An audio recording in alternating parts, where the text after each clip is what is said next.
Assalamualaikum sahabat muslim. Cerita kali ini tentang 5 wasiat Nabi sebelum wafat. Isyarat dekatnya ajal Rasulullah SAW dimulai dengan beliau beriktikaf selama 20 hari di bulan Ramadan tahun 10 Hijriah. Jibril mengecek bacaan Quran Rasulullah SAW berbeda dari biasanya. Biasanya 1 tahun sekali, tetapi untuk kali ini 2 kali. Ada beberapa wasiat Nabi sebelum wafat. Apa saja? Kemudian di Padang Arafah pada saat haji wada, Rasulullah SAW bersabda, "Aku tidak tahu pasti, barangkali setelah tahunku ini aku tidak akan bertemu lagi dengan kalian di tempat wukuf ini untuk selamanya." Rasulullah SAW kembali dari haji wada setelah Allah SWT menurunkan firman-Nya, "Apabila telah datang pertolongan Allah dan kemenangan, dan kamu lihat manusia masuk agama Allah dengan berbondong-bondong, maka bertasbihlah dengan memuji Tuhanmu dan mohonlah ampun kepadanya. Sesungguhnya Dia adalah Maha Penerima Taubat." Quran Surat An-Nasr ayat 1-3. Setelah itu Rasulullah SAW mulai mengucapkan kalimat dan melakukan sesuatu yang menyiratkan perpisahan. Beliau SAW bersabda pada haji wada, yang artinya, "Pelajarilah dariku tata cara haji kalian. Bisa jadi aku tidak berjumpa lagi dengan kalian setelah tahun ini." Hadis riwayat Al-Bukhari 4430. Kemudian di Madinah beliau berziarah ke makam Baqi, mendoakan keluarganya, juga menziarahi dan mendoakan syuhada perang Uhud. Beliau juga berkhutbah di hadapan para sahabatnya, berucap pesan seorang yang hendak wafat kepada yang hidup. Pada akhir bulan Syafar tahun 11 Hijriah, Nabi Muhammad SAW mulai mengeluhkan sakit kepala. Beliau merasakan sakit yang berat. Sepanjang hari-hari sakitnya beliau banyak berwasiat. Di antaranya wasiat Nabi sebelum wafat yang pertama, beliau SAW mewasiatkan agar orang-orang musyrik dikeluarkan dari Jazirah Arab. Hadis riwayat Al-Bukhari Fathul Bari 8-132 nomor 4431. Wasiat Nabi sebelum wafat yang kedua, berpesan untuk berpegang teguh dengan Al-Quran. Wasiat Nabi sebelum wafat yang ketiga, pasukan Utsamah bin Zaid hendaknya telah diberangkatkan memerangi Romawi. Wasiat Nabi sebelum wafat yang keempat, berwasiat agar berbuat baik kepada orang-orang Ansor. Wasiat Nabi sebelum wafat yang kelima, berwasiat agar menjaga salat dan berbuat baik kepada para budak. Beliau SAW mengecam dan melaknat orang-orang Yahudi yang menjadikan kuburan para nabi sebagai masjid. Lalu beliau melarang kubur beliau dijadikan berhala yang disembah. Di antara pesan beliau SAW adalah agar orang-orang Yahudi dikeluarkan dari Jazirah Arab, sebagaimana termaktub dalam Musnad Imam Ahmad. Wasiat Nabi sebelum wafat tentang dunia dan adab terhadap istri. Beliau SAW berpesan kepada umatnya tentang dunia.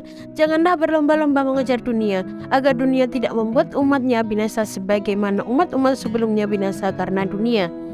Dalam keadaan sakit berat, beliau tetap menjaga adab terhadap istri-istrinya dan adil terhadap mereka. Nabi Muhammad SAW meminta izin pada istri-istrinya untuk dirawat di rumah Aisyah. Mereka pun mengizinkannya.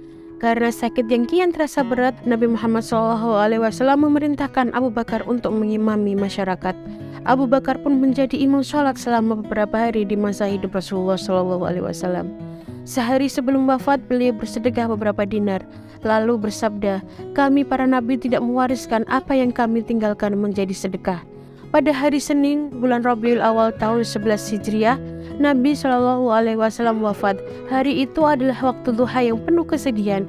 Wafatnya manusia Sayyid, anaknya Adam. Bumi kehilangan orang yang paling mulia yang pernah menginjakkan kaki di atasnya.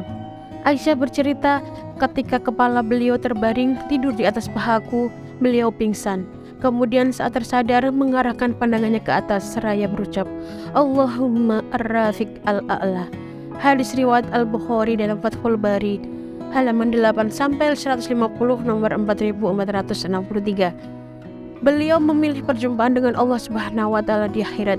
Beliau Muhammad SAW wafat setelah menyempurnakan risalah dan menyampaikan amanah. Berita di pagi duka ini menyebar di antara para sahabat. Dunia terasa gelap bagi mereka. Mereka bersedih karena perpisahan dengan Al-Khalil Al-Mustafa. Hati mereka bergoncang. Tak percaya bahwa kekasih mereka telah tiada, hingga di antara mereka menyanggahnya. Umar angkat bicara, "Rasulullah Muhammad SAW tidak wafat. Beliau tidak akan pergi hingga Allah memerangi orang-orang munafik." Ibnu Hajar dalam Fathul Bari halaman 8-156. Abu Bakar hadir. "Duduklah Umar." Abu Bakar hadir. Duduklah Umar, perintah Abu Bakar pada Umar. Namun Umar menolak duduk. Orang-orang mulai mengalihkan diri dari Umar menuju Abu Bakar. Kata Abu Bakar, amma ba'du. Siapa di antara kalian yang menyembah Muhammad sallallahu alaihi wasallam, maka Muhammad telah wafat. Siapa yang menyembah Allah, maka Allah Maha hidup dan tidak akan wafat. Kemudian ia membacakan firman Allah, Muhammad itu tidak lain hanyalah seorang rasul. Sungguh telah berlalu sebelumnya beberapa orang rasul. Apakah jika dia wafat atau dibunuh kamu berbalik ke belakang atau murtad? Barang siapa yang berbalik ke belakang, maka ia tidak dapat mendatangkan mudarat kepada Allah sedikit pun. Dan Allah akan memberi balasan kepada orang-orang yang bersyukur. Quran Surat Ali Imran ayat 144. Mendengar ayat yang dibacakan Abu Bakar, orang-orang seakan merasakan ayat itu baru turun hari itu. Mereka begitu larut dalam kesedihan. Mereka merasakan kosong. Bagaimana tidak, mereka ditinggalkan orang yang paling mereka cintai, orang yang mereka rindu untuk berjumpa setiap hari, orang yang lebih mereka cintai dari ayah, ibu, anak, dan semua manusia. Mereka lupa akan ayat itu, dan mereka diingatkan oleh Abu Bakar, seorang yang paling kuat hatinya di antara mereka. Terima kasih sudah menyimak cerita hari ini.